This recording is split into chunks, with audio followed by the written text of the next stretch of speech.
At quality ba ang hanap nyo? Ayan, punta na kayo dito sa grand opening ng Ricklin Second Hand Shop located at Taytay, Rizal. Hanap din kayo mga kainday na mga mura na table at kung ano pa. Ayan, meron din yan sila dito mga kainday sa kabilang shop. Dahil magkatabi-tabi lang yan mga kainday. Kaya ayan, tara, pasok tayo. At yan nga mga kainday, may nakasalubong pa tayong palabas. Kaya ayan, mag-alagard muna tayo. Bago tayo mga kainday mag-shopping, ayan, kakain muna tayo dahil meron silang hinandang pagkain. Maraming salamat po madam at kuya dahil sobrang sarap ng pagkain. Dahil busog na nga tayo mga kainday, ayan, lalabas na tayo. Nakita ko nga dito si Ma'am Lori, mukhang maraming na siyang nabili. Sila dito mga paninda mga kainday, ayan, meron sila ditong mga dress na talagang kasyang-kasya sa inyo. Din silang mga shorts na panglalaki na sobrang mura lang din at affordable talaga mga kainday sa bulsa. Kaya ano pang inaantay nyo mga kainday, dalhin nyo na rin dito yung mga asawa nyo dahil hindi nyo na kailangan pumunta pa mga kainday sa Japan dahil dito lang yan mabibili nyo na. Kung naghahanap din kayo mga kainday ng mga plato, ayan, meron din yan sila dito at galing din yan Japan. Meron din silang mga crooks, shoes na pwedeng ipili nyo yung asawa nyo dahil may panlalaki din sila. Siyempre, ako pa ba, hindi ako magpapahuli. Ayan, pumili rin ako dito mga kainday dahil sobrang ganda nga. Bukod pa din mga kainday, sobrang bait talaga ng mga staff din nila dito at siyempre yung owner. Mga kainday, kung malapit lang kayo dito sa Taytay Rizal, ayan, puntahan nyo na yan dito. Dito lang yan makikita sa Taytay Rizal. Kung naghahanap ka naman mga kainday na pampa-beauty, ayan, meron din sila dito na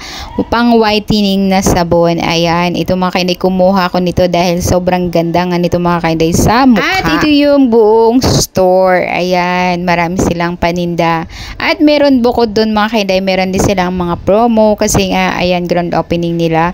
At ito nga si Ma'am Lori, hindi pa siya tapos na mamili. At ito nga si Ma'am Dayan, ayan, nakita ko rin siyang bumili dito. At ito nga mga kainday, ayan, marami na siyang napili. Crop top naman mga kainday, hanap nyo, ayan, marami yan dito. Perfect yan mga kainday sa mga dalaga nyo. At ito nga mga kainday, kumuha din si Ate Paninang sabon. Isa yan dito sa mga staff din dito mga kainday. Sobrang bait. At ito meron silang mga pa-promo. At meron din sila dito mga kainday na mga branded na bag na sobrang mura lang. Dahil kung hindi naman natin afford mga kainday na pumunta ng Japan katulad ko, ayan, pumunta na lang tayo dito mga kainday dahil meron silang mga items dito na mabibili natin na hindi natin kailangan pa pumunta sa Japan. Nag-selling din sila mga kainday kaya ilalagay ko rin dito yung Facebook page nila mga kainday kaya ay follow nyo na lang. Maraming salamat. God bless!